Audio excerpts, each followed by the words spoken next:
যি সময়ত আমি ন্যায়ৰ অপেক্ষাত আছো এই সময়ছোৱাত আমি ফূৰ্তি তামাচা নকৰো সেই পণ আমি লৈছো আমি নোৱাৰো সেই কাম কৰিব জুবিন দা আজি আমাৰ মাজত নাই আমি কোনো কাৰণতে বম ফটকা ফুটাব নোৱাৰো আতচবাজি আমি ফুটাব নোৱাৰো এই মুহূৰ্তত অসমবাসী ৰাইজে জুবিন দাৰ অনুপস্থিতিত কেতিয়াও আসলতে এনজয় কৰিব নোৱাৰে আতচবাজি ফুটাব নোৱাৰে অসমত এগৰাকী ব্যক্তিয়ে ওলাইছে যে মুখ্যমন্ত্ৰী হিমন্ত বিশ্ব শৰ্মা যি আপোনাৰ জুবিন দাৰ মৃত্যু হোৱা আজি 23 দিন উকলি গৈছেহে দুমাহ হোৱা নাই এই এমাহৰ ভিতৰতে আপোনাৰ তেওঁ বম ফটকা আতচবাজি ফুটাবৰ কাৰণে আজি সিদ্ধান্ত গ্ৰহণ কৰিছে তাতকৈ অসমীয়া জাতিৰ কাৰণে দুৰ্ভাগ্যজনক কথা কিবা থাকিব পাৰে নেকি সেই উপলব্ধিটো আপোনালোকৰ মনলৈ আনক এই মানুহজন অসমীয়া জাতি বিৰোধী হয় নে নহয় এই মানুহজনে আমি গোটেই অসমীয়া জাতিয়ে যিটো সময়ত জুবিনদাৰ ন্যায়ৰ কথা কৈ আছো ন্যায়ৰ দাবী উত্থাপন কৰি আছো এই সময়ছোৱাত তেওঁ আমাৰ দাবীৰ প্ৰতি অসমৰ ৰাইজৰ আসলতে আবেগ অনুভূতিৰ প্ৰতি কোনো ধৰণৰ আসলতে সন্মান প্ৰদৰ্শন নকৰাকৈ তেওঁ অসমীয়া জাতিৰ বিৰুদ্ধে গৈ এতিয়া আপোনাৰ আতচবাজি ক্ৰয় কৰাৰ সিদ্ধান্ত গ্ৰহণ কৰিছে মানে সঁচা কথাটো ওলাই গৈছে যোৱাকালিৰ ফেচবুক পোষ্টটো মই কৈছো ইতিমধ্যে যে মুখ্যমন্ত্ৰীয়ে আমি জুবিনদাৰ ন্যায় বিচৰা কথাটোত ভাল পোৱা নাই সেই কাৰণে তেওঁ এতিয়া পলিটিক্স আৰম্ভ কৰিছে হিন্দু মুছলমানক লৈ এতিয়া তেওঁ মুছলমানৰ জনসংখ্যা 38% হৈছে বুলি কৈছে সেই কথাটোৰ উত্তৰ হিচাপে মই কৈছিলো যে আপুনি যে মুছলমান আমাৰ শত্ৰু বুলি যে এতিয়া দেখুৱাই আছে এই 2016 চনৰ পৰা 2025 চনলৈকে যে আছে মুছলমানৰ জনসংখ্যা ৰোধ কৰিবৰ কাৰণে আপোনাৰ ডাবল ইঞ্জিনৰ চৰকাৰে বিজেপি চৰকাৰে কোনখন আইন আনিলে সেই প্ৰশ্নটোৰ উত্তৰটো যে আপুনি দিব নোৱাৰে ব্ল্যাকমেইল অকল মানুহক ভয় খুৱাব লাগে হিন্দু মুছলমানৰ মাজত বিভাজন আনিব লাগে তাৰ পাছত আপোনাৰ বিজেপিক ভোটটো দিব লাগে সবে কৈ ফুৰিছে এতিয়া হিমন্ত বিশ্ব শৰ্মা কোম্পানীয়ে যে বিজেপিক ভোট নিদিলে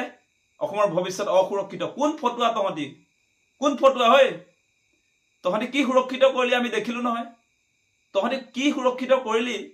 বিজেপি চৰকাৰ 14 চনৰ পৰা কেন্দ্ৰত আহিছে অসমত 16 চনৰ পৰা কিমান সুৰক্ষিত কৰিলি আমি দেখিলো নহয় সুৰক্ষিত কৰিম বুলি কৈ সেই বিদেশী বনিয়া বিলাকক আজি আপোনালোকে দেখিছে বাংলাদেশী সংস্থাপন কৰিবলৈ তেওঁলোকে কাজ আপি দিলে অসমীয়া জাতিৰ ওপৰত অসমীয়া বুকুত গজাল মাৰিলে অসমীয়া মানুহৰ বুকুত গজাল মাৰিলে আপোনালোকে দেখিছে সেই কথা বতৰাবিলাক তেওঁলোকে সুৰক্ষিত কৰিব অসমক এই মানুহবিলাকৰ আসলে মোক কবলে মানে এনেকুৱা খং উঠি যায় নহয় যিবিলাক মানুহে অসমখন ধ্বংস কৰি পেলালে সেই মানুহবিলাকে আজি অসম সুৰক্ষিত কৰিব পাৰিম বুলি যিবিলাক কথা বতৰা কৈ আজি সন্মুখলৈ আহিছে নহয় এই মানুহবিলাক সঁচাকে সঁচা কথা ক'বলৈ গ'লে অসমীয়া জাতিৰ শত্ৰু এই মানুহবিলাক বৰ্জন কৰিব লাগিব বিজেপি হৈছে অসমীয়া জাতিৰ শত্ৰু এই অসমীয়া জাতিৰ শত্ৰুক আমি বিদায় দিব নোৱাৰিলে অসম শান্তিত থাকিব নোৱাৰে সেই কথা জুবিনদাই কৈ